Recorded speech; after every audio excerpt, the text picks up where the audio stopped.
When creating your lists here in Microsoft Word, whether they'd be bulleted or numbered lists, you have the ability to add additional levels. Think about substeps for certain steps, for example. We're going to look at creating those different levels as we continue to work with our recipes document. And if you need to get caught up, you can go to the Chapter 7 folder and open up Recipes 3. Here on page 3 we do have our bulleted list as well as our numbered list. Let's begin with the bulleted list.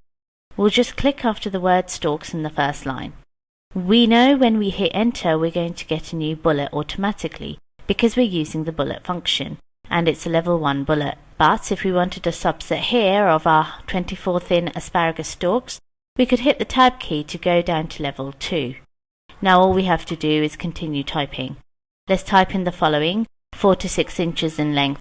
When you press enter, now get a new level 2 bullet. If you want to go down the level, hit tab. There's our third level. Hold your shift key and press tab to go back up a level.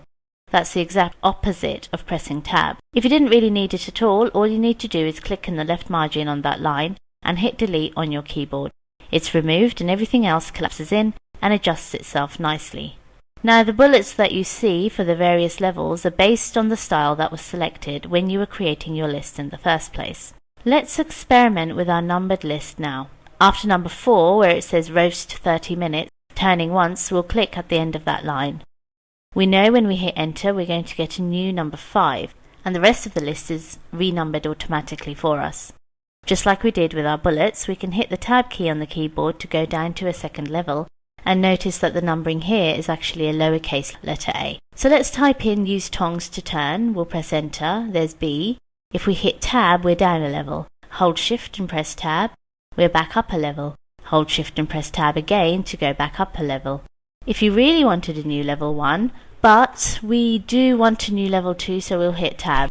Let's type in cover with foil after removing. There we go. So as you can see, there are a number of different levels automatically that will appear in your bullet and numbered list based on the style you've selected for those bullets or numbering. And of course you have the ability to customize those, just like we did with our bulleted lists in a previous lesson. The other thing that you can consider is using something called a multi-level list, something we'll talk about in the next lesson.